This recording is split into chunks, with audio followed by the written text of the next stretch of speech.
Assalamualaikum warahmatullahi wabarakatuh. Perkenalkan, nama saya Muhammad Rafiq Kusimi dengan NIM 25111113108. Pada video kali ini saya akan menjelaskan anatomi genitalia wanita, memahami keajaiban sistem reproduksi wanita. Mungkin langsung saja. Di sini ada genitalia eksternanya. Itu ada vulva, adalah gerbang pelindung. Di sini ada mons pubisnya, itu adalah lapisan lemak dan jaringan ikat yang melindungi tulang kemaluan. Simfisis pubis seringkali ditutupi rambut pubis setelah pubertas.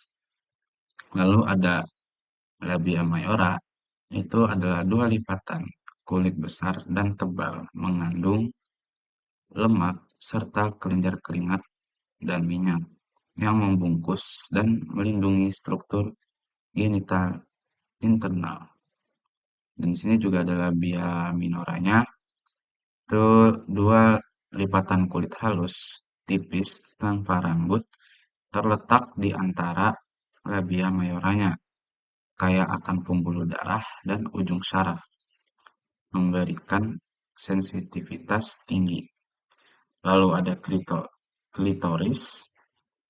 Klitoris adalah struktur erektil sensitif homolog dengan penis pria, mengandung corpora cavernosa yang merupakan pusat sensasi seksual utama pada wanita.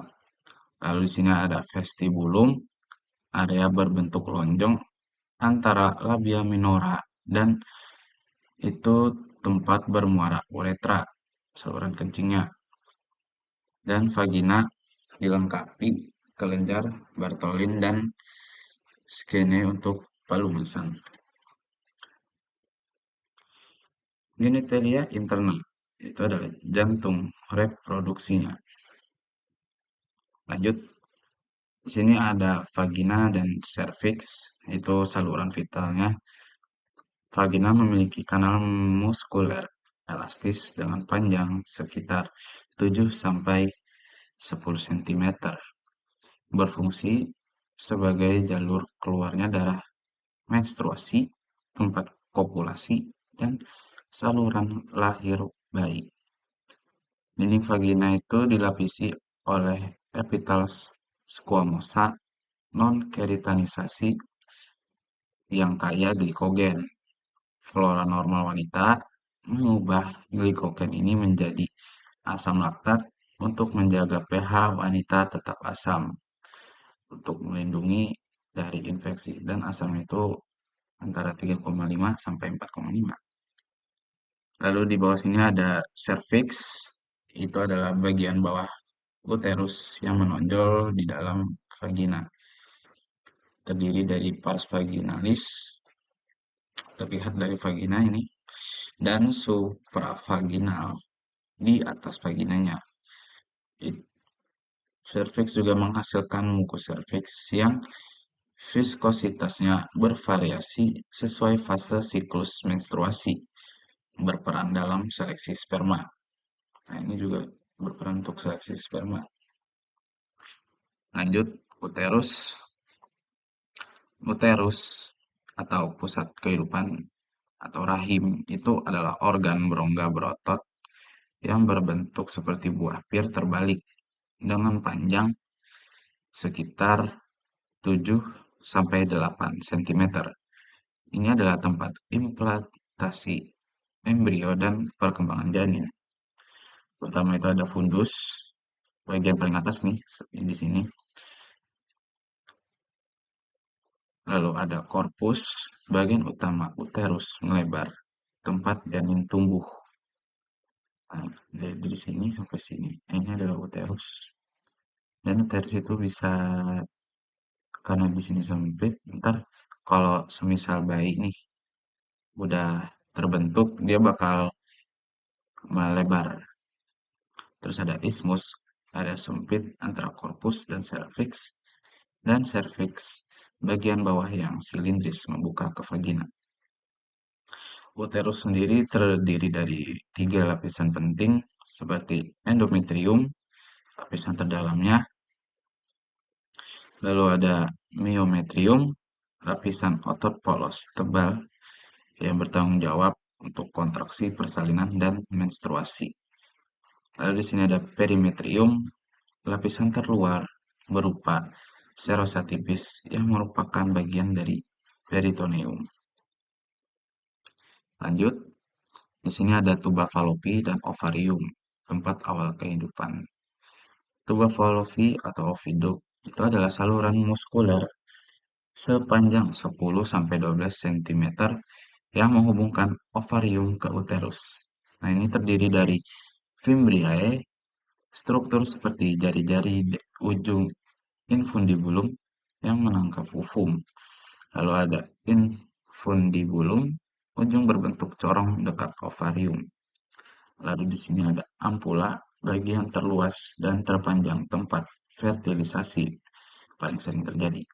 Lalu di sini ada isthmus, bagian sempit yang menempel pada uterus.